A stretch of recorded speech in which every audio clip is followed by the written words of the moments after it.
Assalamualaikum warahmatullahi wabarakatuh. Perkenalkan, nama saya Muhammad Haris. Pada kesempatan kali ini saya akan menjelaskan atau mempresentasikan sedikit tentang pasar modal atau obligasi dan pasar modal, obligasi, reksadana, kemudian efek atau saham. Baiklah, langsung saja. Pasar modal.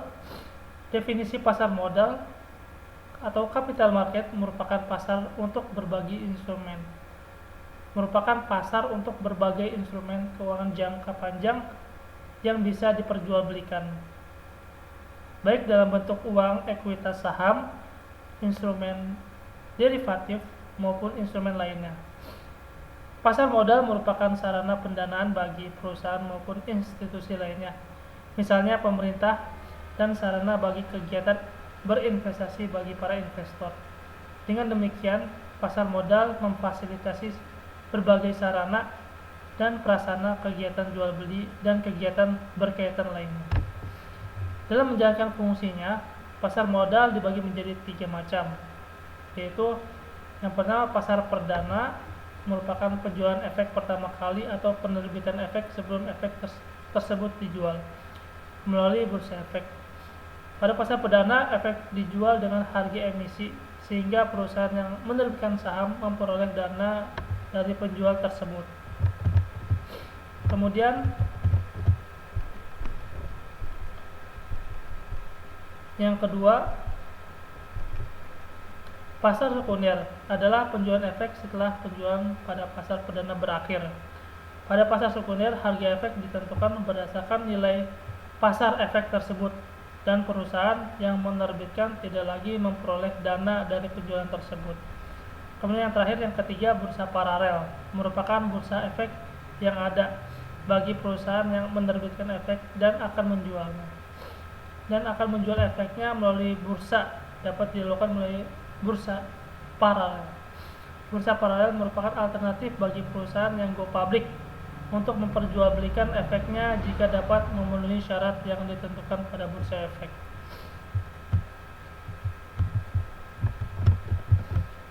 Kemudian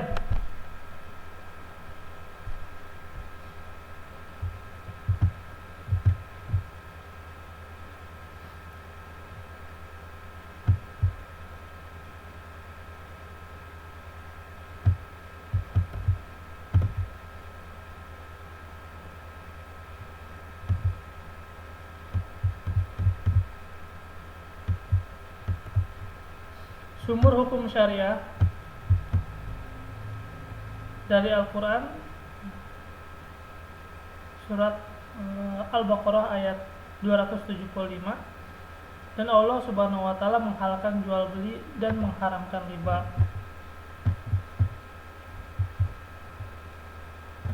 Kemudian dari hadis Nabi SAW, riwayat Ibnu Majah dari Ubadah bin Samit, tidak boleh membahayakan diri sendiri dan tidak boleh pula membahayakan orang lain. Kemudian kriteria efek syariah dalam melakukan investasi di pasar modal harus memperhatikan kesesuaian suatu produk investasi atau surat berharga dengan prinsip-prinsip ajaran Islam. Dewan Syariah Nasional atau DSN, suatu lembaga di bawah MUI, Majelis Ulama Indonesia, yang dibentuk tahun 1999 melalui Fatwa DSN MUI nomor 40 tanggal 4 Oktober 2003 tentang pasar modal dan pedoman umum penerapan prinsip syariah di bidang pasar modal, telah menentukan tentang kriteria produk-produk investasi yang sesuai dengan ajaran Islam. Pada intinya, produk dan instrumen keuangan yang digunakan harus memenuhi syarat sebagai berikut. Pertama, jenis usaha, produk barang dan jasa yang diberikan, serta cara pengolahan perusahaan emiten tidak bertentangan dengan prinsip-prinsip syariah. Kemudian yang kedua, pelaksanaan transaksi harus dilakukan menurut prinsip kehati-hatian, serta tidak diperbolehkan melakukan spekulasi dan manipulasi yang di dalamnya mengandung unsur gharar, riba, maisir, riswa, atau lain sebagainya. Kemudian jenis efek syariah. Objek jual beli atau perdagangan dalam pasar modal dan pasar modal syariah adalah efek atau surat berharga. Dalam pasar modal syariah, efek yang dapat diperdagangkan harus merupakan efek syariah, yaitu surat berharga yang dikeluarkan oleh emiten di mana pengolahan perusahaan dan cara penerbitan emisi efeknya memenuhi prinsip-prinsip syariah. Ada 5 jenis efek syariah yang dapat diperdagangkan dalam pasar modal, yaitu saham syariah, kemudian yang kedua obligasi syariah, kemudian yang ketiga unit penyertaan kontrak investasi kolektif KIK reksadana syariah, kemudian yang keempat efek beragun aset atau KIK EBA syariah, yang terakhir yang kelima surat berharga komersial syariah. Kemudian saham syariah.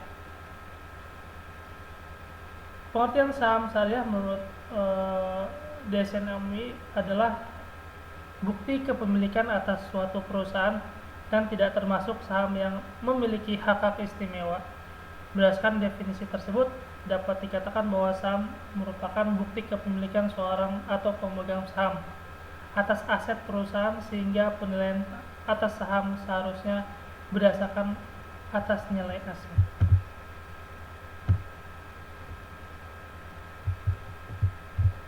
Kemudian hal-hal yang harus diperhatikan dalam transaksi saham sesuai dengan fatwa MUI. Transaksi saham dihalalkan sepanjang perusahaan tersebut tidak melakukan transaksi yang dilarang. Emiten menjalankan usaha dengan kriteria syariah serta transaksi dilakukan dengan harga pasar wajar. Harga pasar wajar saham syariah harus mencerminkan nilai atau valuasi atas kondisi yang sesungguhnya dari aset yang menjadi dasar penerbitan efek tersebut. Kemudian KIK reksadana syariah. Pengertian reksadana syariah. KIK reksadana syariah adalah suatu ukuran yang menunjukkan bagian kepentingan setiap pihak dalam portofolio investasi suatu reksadana syariah. Kemudian reksadana syariah adalah reksadana yang beroperasi menurut ketentuan dan prinsip syariah Islam, baik dalam bentuk akad antara pemodal sebagai pemilik harta dengan manajer investasi sebagai wakil atau sahibul mal. Reksadana syariah merupakan sarana investasi campuran yang menggabungkan saham dan obligasi syariah dalam satu produk yang dikelola oleh manajer investasi. Hal-hal yang harus diperhatikan dalam reksadana syariah sesuai dengan fatwa MUI, transaksi dengan reksadana dihalalkan sepanjang perusahaan tersebut memenuhi kriteria syariah, tidak melakukan transaksi yang dilarang, serta menginvestasikan dana investor sesuai tuntunan syariah yang diawasi oleh Dewan Pengawas Syariah.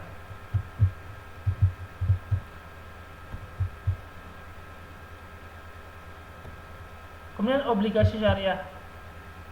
Fatwa DSN mendefinisikan obligasi syariah sebagai surat berharga jangka panjang berdasarkan prinsip syariah yang dikeluarkan emiten kepada pemegang obligasi syariah, yang mewajibkan emiten untuk membayar pendapatan kepada pemegang obligasi syariah berupa bagi hasil, serta membayar kembali dana obligasi pada saat jatuh tempo.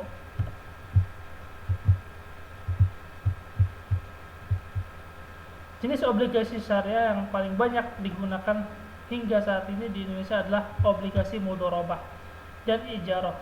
Dan MUI sudah mengeluarkan fatwa untuk kedua jenis obligasi syariah tersebut.